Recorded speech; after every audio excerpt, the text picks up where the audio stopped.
চলছে। কত দূর? আজকে তো মহালয়া চলে এলো। অনেকটা কমপ্লিট হয়ে গেছে। আচ্ছা, কিরকম কতটা এক্সাইটমেন্ট পুজো নিয়ে? এইবার সেরকম একটা এক্সাইটমেন্ট নেই, বাট যতই হোক, যেহেতু এরকম একটা ঘটনা ঘটে গেছে, আরজি করের এরকম একটা খুব মর্মান্তিক একটা ঘটনা ঘটে গেছে, বাট যেহেতু বাঙালির ইমোশন দুর্গা পুজো, টুকটাক কেনাকাটা করছি।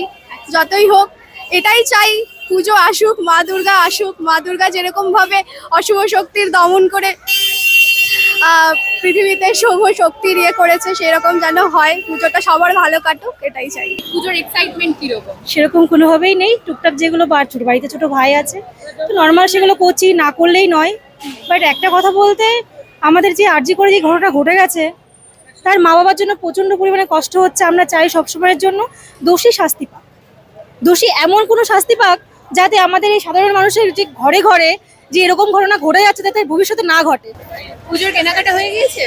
হ্যাঁ, এখনো বাকি আছে। এখন কি কেনাকাটা বাকি আছে? লিস্টে কি রয়েছে? এখন শুজ বাকি আছে, স্যান্ডেল বাকি আছে, একটু মানে ওয়েস্টার্ন হয়ে গেছে, একটু ইন্ডিয়ান বাকি আছে। আজকে ধর্মতলায় এসেছো, ধর্মতলায় কি মানে একদম চুটিয়ে শপিং করতে এসেছো? একদম, এটা আমার 4th or 5th ভিজিট আছে।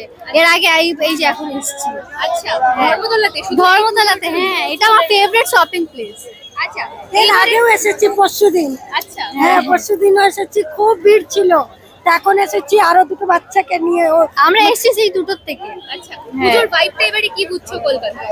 এবার ভালোই, বাট আগের মতো এখন অতটা ভাইব আমার লাগছে না, বিকজ এখন যা সিনটা হলো ওয়েস্ট বেঙ্গলে, আচ্ছা, সেইটা নিয়ে এখন অতটা আমি মানে দেখছি না, আগের মতন ভাইবটা নেই পুজো। আচ্ছা, আরজিকর আবহে এই যে পুজো হচ্ছে, এই বিষয়ে আপনার কি মতামত? পুজো সবকিছু হোক, বাট বেশি ধুমধাম সেই উত্তেজনাটা মনে হয় না রাখাটাই উচিত। কারণ যেহেতু এরকম একটা ঘটনা ঘটে গেছে, আজকে যার সাথে হয়েছে সে তো চলে গেছে। আজকে আমরা হই হুল্লোড় মোটামুটি করছি, কিন্তু যার বাড়িতে এই ঘটনাটা হয়েছে তাদের তো অন্ধকার, তাদের তো ঘরে তো সেই মেয়ে যে আলো করে আছে সে তো নেই। তো টুকটাক চলুক, পুজো হোক, কিন্তু সেই ধুমধাম সেই সে কেউই চাইছি না। এবার শপিং এর কি অবস্থা? হ্যাঁ, হয়ে গেছে, কি কিনলেন? অনেক কিছু কিনেছি। আচ্ছা, এবারে পুজোর ভাইবটা কিরকম? কতটা এক্সাইটেড পুজো নিয়ে? অনেক এক্সাইটেড। অনেক এক্সাইটেড। কোন ক্লাসে পড়ো? 8। 8-এ পড়ো। তাহলে এবারে পুজোয় নতুন যে জামাটা বেরিয়েছে সেটা কি নিশ্চয়ই কিনছো? হ্যাঁ, এখানে কোন দোকান থেকে কেনাকাটা করলে? সিএম মার্কেটে ঢুকেছিলাম। আচ্ছা, আর কটা জামা হয়েছে পুজোতে? 5টা। खरीदारी हुआ क्या? हाँ, खरीदारी हुआ है। क्या क्या खरीदारी हुआ?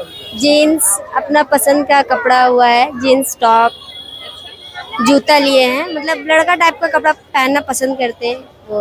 इस साल पिछले साल से कुछ अलग लग रहा है? कल हाँ, अलग लग रहा है। क्या अलग लग रहा है? बहुत कुछ अलग हुआ है। फिर क्या बोलता है, पंडाल अलग। आरजीकर का सुने हैं?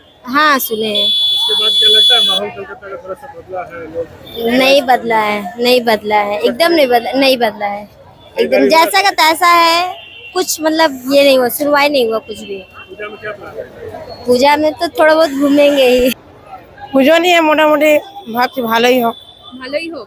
আচ্ছা, কি কেনাকাটা করলেন? অনেক কিছু হবে। এখন জামা কাপড় কিনেছি, এখন পুরোটা হয়নি মার্কেটে। আজ তো মহালয়া, কবে কেনাকাটা করবেন? এটা শেষ করবো, এখন পুরোটা হয়নি, এখনো করবো। देरी হলো কেন? দেরি, ওই পয়সার জন্য একটু দেরি হয়ে গেছে। বাজারে জিনিসপত্রের দাম কিরকম কি দেখছেন? দাম তো বেশি লাগছে আমাকে। বেশি লাগছে অন্যান্য বাড়ি থেকে। আপনি কি কলকাতায় থাকেন? কলকাতায় আমি থাকি। আচ্ছা, এবারে কলকাতায় পুজোর সঙ্গে আরো একটি ঘটনা ঘটে গিয়েছে, যার প্রভাব কি পুজোয় পড়বে বলে আপনার মনে হয়? এবছর ভালো হবে না পুজো। পুজো ভালো হবে না। আপনি কিভাবে কাটাবেন? আমার ওই মোটামুটি যাবে। আপনার ক্ষেত্রে পুজোটা এবছরে কিরকম? নর্মালি তেমন কিছু ডিফারেন্স দেখতে পারছি না। সবাই বলেছিল যেমন যে পুজো মানাবে না, বাট এখন দেখে বোঝা যাচ্ছে যে হ্যাঁ, পুজো মানানো হচ্ছে। লাইক পুজো অবভিয়াসলি বাঙালিদের এটা সব থেকে বড় ফেস্টিভ, তো কেউ তো বাড়ি বসে থাকবে না, এটা স্বাভাবিক না। আপনার কি প্ল্যানিং রয়েছে এবারে? তেমন প্ল্যানিং নেই, ফ্রেন্ডসদের সাথে বেরোনো, ফ্যামিলির সাথে বেরোনো আর কি। মানে অন্যান্য বার যেভাবে কাটান? হ্যাঁ, নর্মাল, বেশি বেরোনো হবে না, 2-3 দিন। এরকম ঘটনা ঘটে গেছে, ওনার মা বাবা আজকে হয়তো ওনার বিয়ে হতো, এটা শুনলাম, আমি তো এখন সঠিক বলতে পারলাম না, বিয়ে হতো, তার বাড়িতে কেমন হইচই হতো, আনন্দ হতো, কিন্তু তার মা বাবার কোলটা খালি বসে আছে। কি ভাবছে, তাদের মনের মানসিকতাটা কিরকম, এরকমই কথা, আর কিছু না। এমন একটা শুধুমাত্র একটাই অনুরোধ আমার, বা একটাই রিকোয়েস্ট করবো, যে দোষীরা এরকম করে এরকম নৃশংসভাবে এরকম ভাবে তাকে হত্যা করেছে, এরকম ভাবে মেরেছে, তাদেরকে এমন ভাবে শাস্তি প্রদান করুক যাতে সারা বিশ্বের মানুষ দেখে ভয় পায়, 5বার ভাবে যে আমরা এরকম করতে গেলে ভাববো। জাস্ট এইটুকুই, আর কিছু না।